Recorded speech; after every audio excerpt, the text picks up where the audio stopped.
अचानक पानी की सतह चीरते हुए एक चमकती हुई जादुई मछली बाहर निकलती है, जिसकी रोशनी पूरे तालाब में फैल जाती है। अगर सच जानना चाहते हो तो अब पीछे मत हटना, इस भावंडर में समा जाओ। तभी पानी की गहराइयों से एक गूंजती हुई रहस्यमय स्त्री की आवाज आती है, जो विराज को सचेत करती है।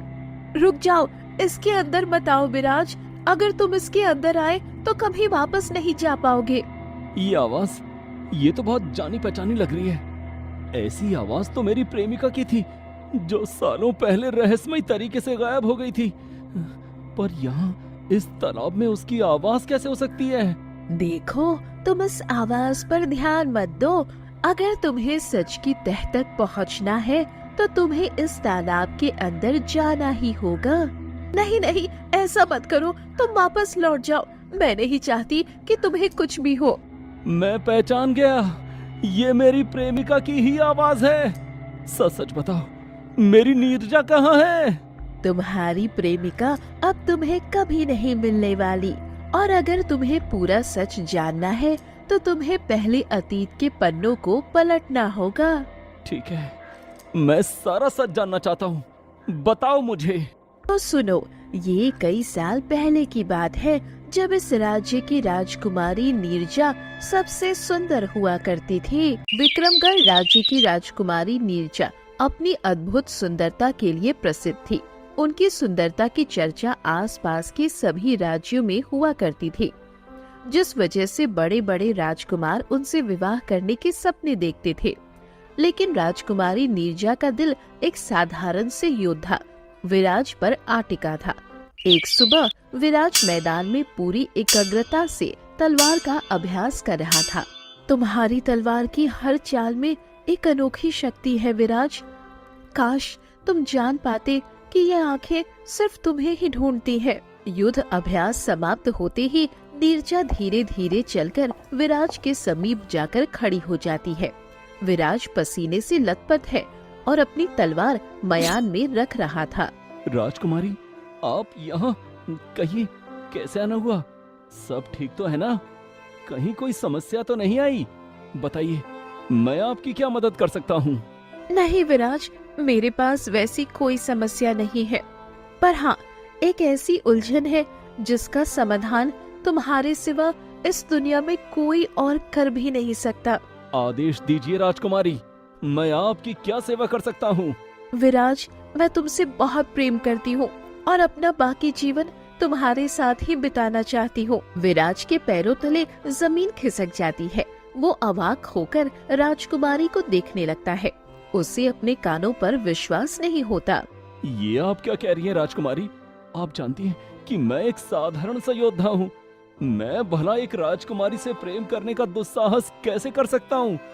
नहीं, ये मर्यादा के विरुद्ध है और ठीक नहीं होगा।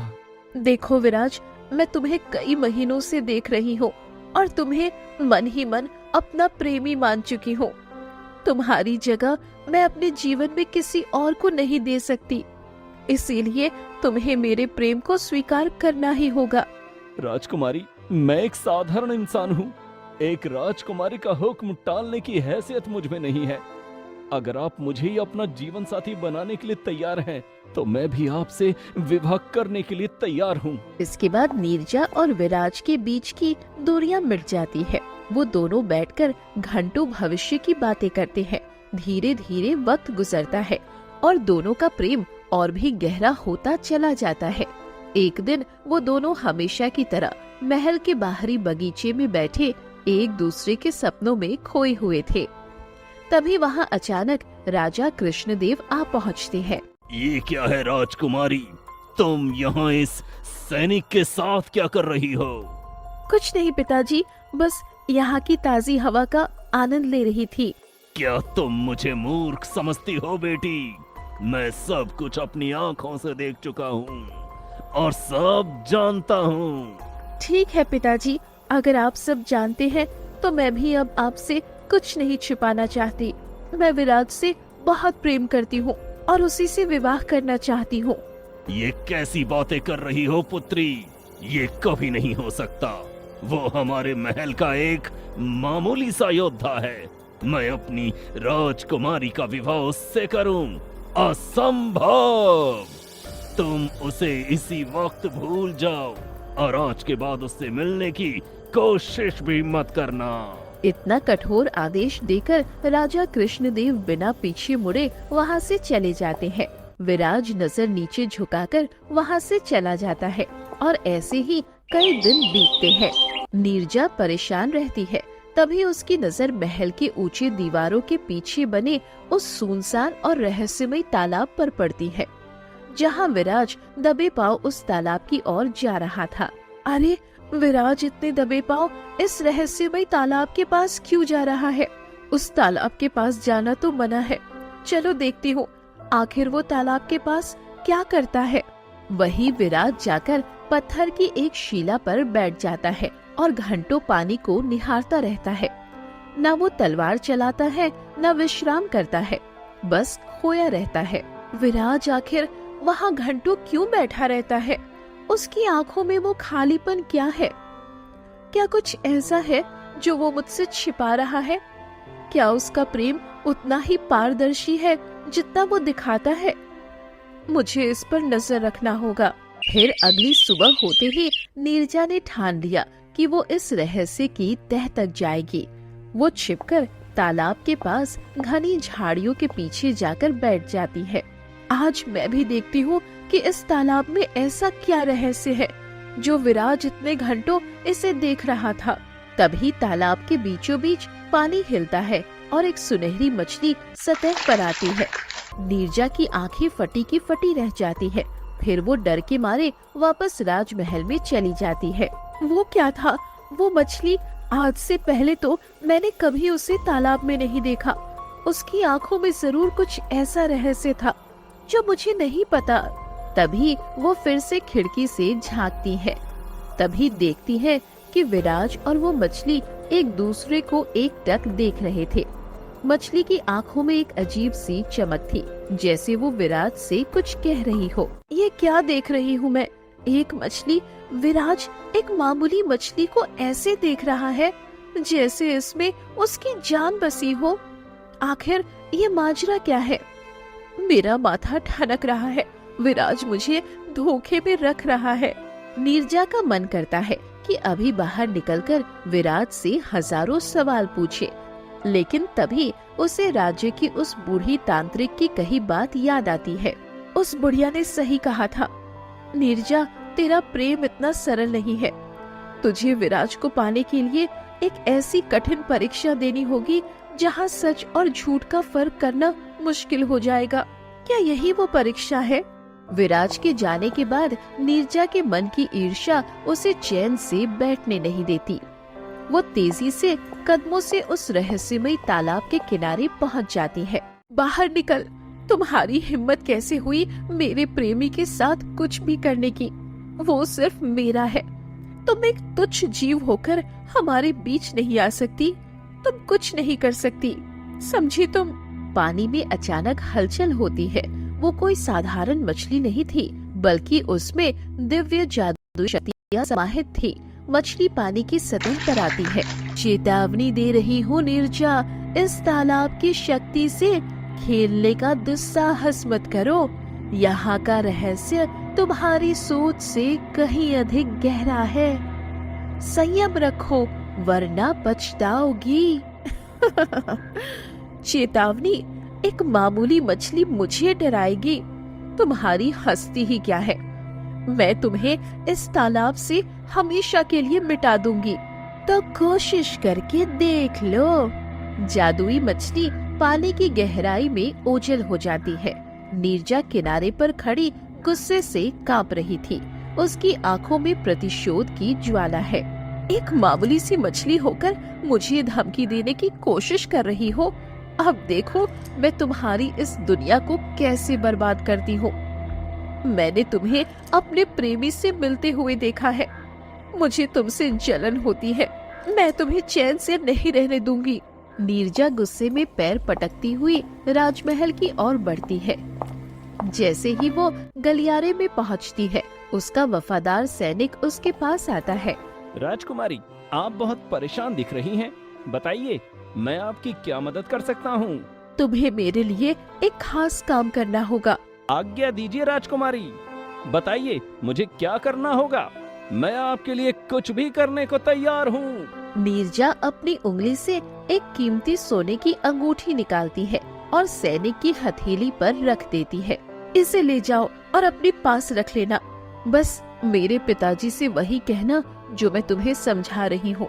ठीक है, बताइए मुझे क्या कहना होगा। कहना कि महल के बाहर जो रहस्यमय तालाब है उसमें एक मायावी शक्ति है। पर महाराज मेरी बात पर यकीन नहीं करेंगे राजकुमारी। उन्हें यकीन करना होगा। तुम कहना कि इसी वजह से राजकुमारी एक साधारण योद्धा से प्रेम कर बैठी है, क्योंकि इसके पीछे उस तालाब का बहुत बड़ा षड्यंत्र है। बस इतना पिताजी से कहना, बाकी मैं संभाल लूंगी। जो आज्ञा राजकुमारी। सैनिक वहाँ से तुरंत निकलता है और दौड़ते हुए महाराज कृष्णदेव के कक्ष में पहुँचता है। महाराज उसे बदहवास देखकर चौंक जाते हैं। क्या हुआ सैनिक, तुम इतने परेशान क्यों हो? साफ साफ कहो, क्या बात है? महाराज, अनर्थ हो गया। जिस सच्चाई को हम ढूंढ रहे थे वो महल के बाहर उस पुराने तालाब में छिपी है। कैसा अनर्थ, खुल कर बताओ। महाराज, राजकुमारी नीरजा किसी योद्धा के प्रेम में नहीं है, बल्कि उन्हें उस तालाब में रहने वाली एक मायावी मछली ने अपने वश में कर लिया है। वो मछली साधारण नहीं है, वो काला जादू जानती है। क्या कह रहे हो तुम? एक मछली राजकुमारी को वश में कर सकती है? हाँ महाराज, उसी के जादू के कारण राजकुमारी एक मामूली योद्धा विराज की ओर आकर्षित हुई है। ये उस मछली का षड्यंत्र है ताकि वो राजघराने पर अपना नियंत्रण कर सके। अगर उस मछली को खत्म नहीं किया गया तो राजकुमारी कभी उस जादू से बाहर नहीं आ पाएंगी। तो ये बात है। उस मामूली योद्धा की इतनी हिम्मत नहीं थी। ये सब उस मायावी जीव का खेल है। सेनापति, अभी के अभी सैनिकों को तैयार करो। जी महाराज, पर वो तालाब बहुत गहरा है। गहरा हो या मायावी, मुझे फर्क नहीं पड़ता। आज ही उस मछली को पकड़कर तालाब से बाहर निकाल दिया जाए और उसे तड़पा तड़पा कर मारा जाए। चलो मेरे साथ। फिर सैनिक ने पानी में जाल फेंका और उस जादुई मछली को जकड़ लिया। मछली जाल में छटपटाने लगती है और उसके शरीर से निकलने वाली चमक धुंधली पड़ने लगती है। मूर्खों, अगर मुझे कैद किया गया तो इस तालाब की रक्षक शक्ति जाग जाएगी। फिर तबाही को कोई नहीं रोक पाएगा। रोक लो इन्हें नीरजा। लेकिन नीरजा के चेहरे पर एक कुटिल मुस्कान थी। तुमने क्या सोचा था कि तुम मुझसे मेरे प्रेमी को दूर करोगी और मैं तुम्हें इतनी आसानी से इस तालाब में रहने दूंगी? अब तो तुम्हें यहाँ से जाने से कोई नहीं रोक सकता। फिर जैसे ही मछली को पानी से बाहर निकाला गया, तालाब का शांत और नीला पानी अचानक सहायक काला पड़ने लगा और देखते ही देखते आसमान में बिजली कड़कने लगी और एक भयानक तूफान उठ खड़ा हुआ। हवाएं इतनी तेज थी कि सैनिकों के हाथ से मशालें छूट गई। तालाब के तल से एक प्राचीन और भीषण जादू जाग उठा। ये क्या हो रहा है राजकुमारी? इतना भयानक तूफान, ये आग कैसी है? लगता है कोई प्रलय होने वाला है। भागो यहाँ से। तभी अचानक पानी से निकली लहरों ने नीरजा को जकड़ लिया। वो चीखने लगी, लेकिन कोई उसे बचाने नहीं आया। वो जादू नीरजा को खींचकर तालाब की गहराइयों में ले गया और उसे वहीं का कैदी बना दिया। नहीं, ये क्या हो रहा है? मुझे बचाओ पिताजी, विराज। नीरजा अब उस तालाब की रक्षक शक्तियों से बन चुकी थी। जिस जाल को उसने मछली के लिए बुना था, उसी में वो खुद कैद हो गई। अगले दिन विराज भारी कदमों से राजमहल की ओर बढ़ता है। उसकी नजरें हर जगह नीरजा को तलाश रही थी, लेकिन पूरा महल उसे आज खाली खाली सा लगता है। ये क्या? राजकुमारी कहीं दिखाई क्यों नहीं दे रही है? कहीं वो उस तालाब के पास तो नहीं? चलो वहीं जाकर देखता हूँ। फिर विराज दौड़कर तालाब के किनारे पहुंचता है, लेकिन वहाँ पानी एकदम शांत था। ना कोई हलचल थी, ना ही राजकुमारी का कोई निशान। ये क्या हो रहा है? आखिर राजकुमारी कहाँ जा सकती हैं? मुझे महाराज से ही जाकर पूछना होगा। फिर विराज घबराया हुआ महाराज कृष्णदेव के दरबार में पहुंचता है। महाराज अपने सिंहासन पर बैठे थे, पर उनकी आंखों में विराज के लिए कोई पहचान नहीं थी। तुम कौन हो और यहाँ दरबार के भीतर क्या कर रहे हो? महाराज, ये आप क्या कह रहे हैं? मैं विराज हूँ, आपके महल का योद्धा। क्या आप मुझे नहीं पहचान रहे? मैं तुम्हें नहीं जानता, यहाँ से तुरंत चले जाओ। पर महाराज, राजकुमारी नीरजा कहीं मिल नहीं रही है। पूरा महल छान मारा, वो कहाँ है? कैसी राजकुमारी? मेरी कोई बेटी नहीं है, यहाँ कोई राजकुमारी नहीं रहती। तुम पागल हो गए हो, निकलो यहाँ से। महाराज गुस्से में उठकर वहाँ से चले जाते हैं।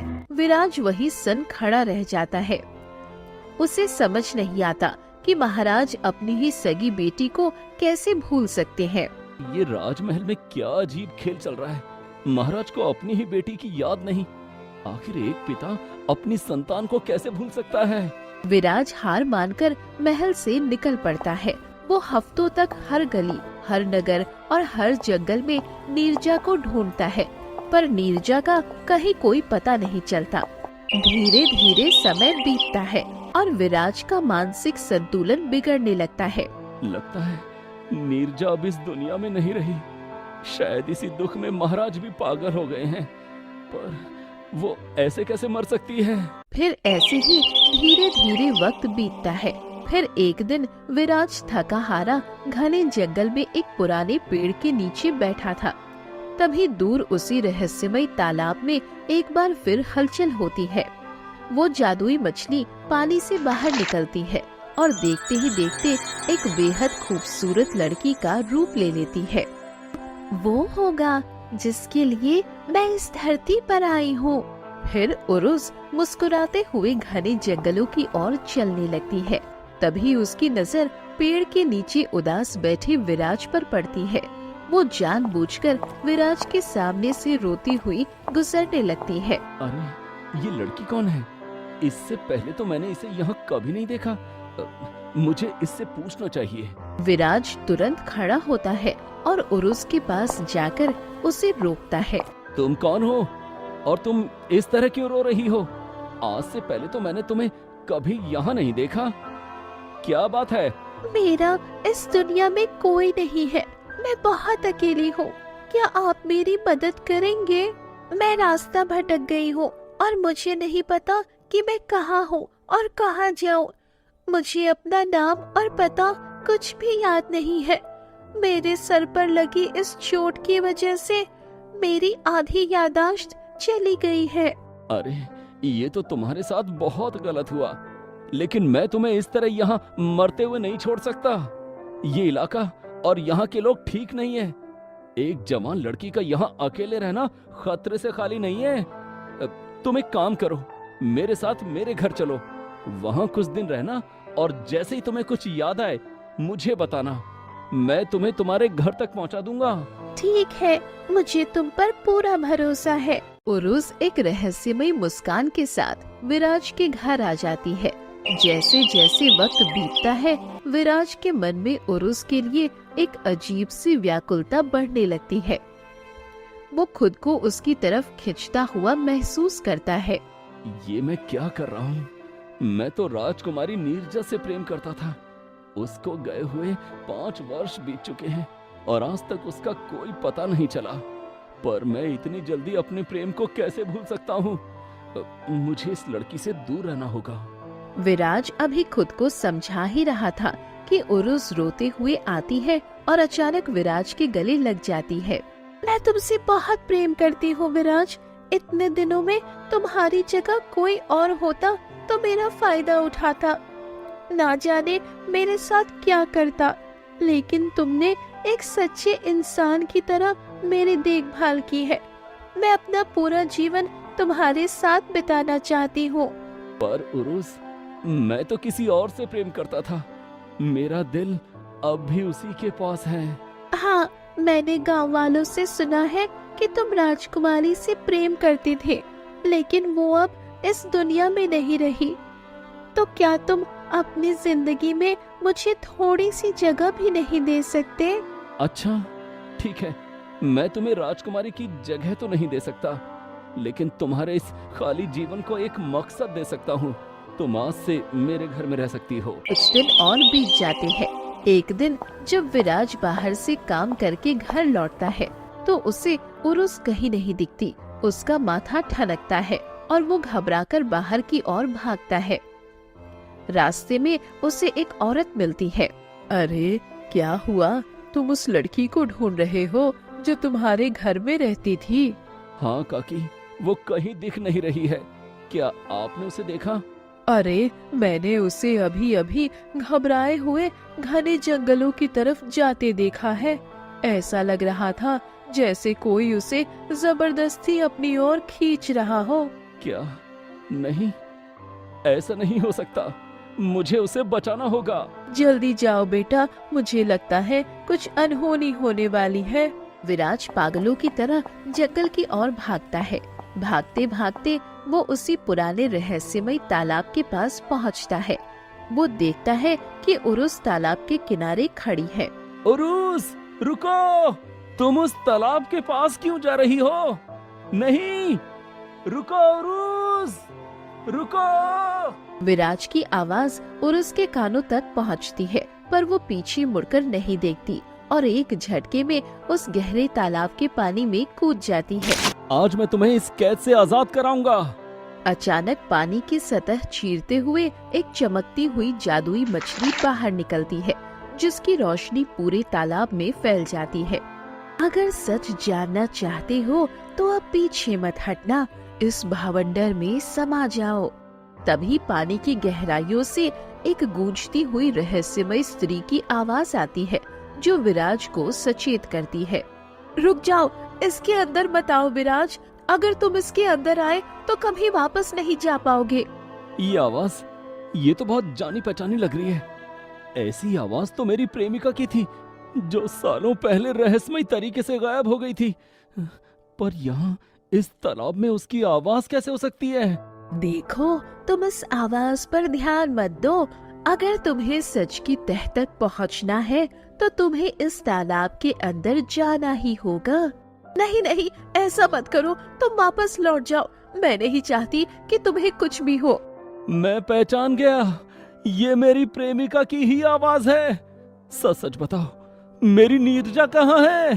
तुम्हारी प्रेमिका अब तुम्हें कभी नहीं मिलने वाली, और अगर तुम्हें पूरा सच जानना है तो तुम्हें पहले अतीत के पन्नों को पलटना होगा। ठीक है, मैं सारा सच जानना चाहता हूँ, बताओ मुझे। फिर विराज बिना एक पल सोचे उस गहरे और काले तालाब के पानी में कूद जाता है। वो पानी की गहराइयों में उतरता चला जाता है, जहाँ रोशनी की एक पतली किरण उसे रास्ता दिखा रही थी।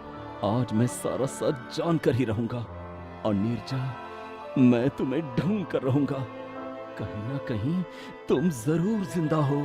तभी पानी के नीचे का दृश्य देखकर विराज हैरान रह जाता है। वहाँ एक पूरी अलग दुनिया बसी थी। उसे सामने उरुस दिखाई देती है, लेकिन उसका रूप बदल चुका था। अब वो एक साधारण लड़की नहीं, बल्कि दिव्य वस्त्रों और जादुई आभा से लिपटी हुई उस तालाब की स्वामिनी लग रही थी। उरुस, तुम यहाँ? मैं तुम्हें बचाने के लिए इस मौत के कुएं में कूद गया, और तुम यहाँ इस रूप में? विराज, मैं कोई मामूली लड़की नहीं हूँ। मैं इस तालाब की जादुई शक्ति हूँ, जिसे नीरजा ने कैद करने की कोशिश की थी। लेकिन सुनो, नीरजा मरी नहीं है, वो आज भी जिंदा है। क्या नीरजा जिंदा है? कहाँ है वो? मुझे उससे मिलाओ। वो इसी तालाब की कैदी बन चुकी है विराज, और तुम्हें ये सच जानना होगा कि वो अपनी मर्जी से यहाँ नहीं आई। असल में नीरजा ने ही मेरी शक्तियाँ पाने के लिए छल किया था। उसने सोचा था कि जादुई शक्ति से वो तुम्हारे प्रेम को दुनिया से बचा लेगी, पर लालच और जादू ने उसे ही अपना गुलाम बना लिया। विराज ये सुनकर सुन्न रह जाता है। उसे यकीन नहीं होता कि उसकी मासूम नीरजा ने उरुस के साथ इतना बुरा किया था, लेकिन उरुस के चेहरे पर कोई नफरत नहीं थी। नीरजा ने मेरे साथ बहुत बुरा किया, पर तुम्हारे सच्चे प्रेम ने मेरा दिल जीत लिया। तुम अपनी दुनिया छोड़कर एक कैदी के लिए यहाँ तक आ गए, इसीलिए मैं तुम्हें यहाँ खींच लाई ताकि तुम उसे बचा सको। नीरजा ने जो किया वो उसका डर था, उसका अपराध नहीं। उरुस, अगर नीरजा को यहाँ कैद रहना है तो मैं भी उसके साथ इसी तालाब में रहूंगा। मैं उसे अब अकेला नहीं छोड़ सकता। जैसे ही विराज अपने सच्चे प्रेम का ऐलान करता है, तालाब की काली शक्तियाँ अचानक सुनहरी रोशनी में बदलने लगती है। उरुस के चेहरे पर एक सुकून भरी मुस्कान आती है। मैं तुम्हें परखना चाहती थी विराज, क्योंकि इस तालाब की शक्ति केवल सच्चे प्रेम के सामने ही झुकती है। तुम्हारा निस्वार्थ प्रेम ही इस श्राप की काट था। देखो विराज, तुम्हारी नीरजा। अचानक पानी के बीच से एक रास्ता बनता है और सामने से नीरजा धीरे धीरे चल कर आती है। उसके चेहरे पर वही 5 साल पुरानी चमक है, पर आंखों में पश्चाताप के आंसू। नीरजा। विराज, क्या तुम मुझे अब भी अपना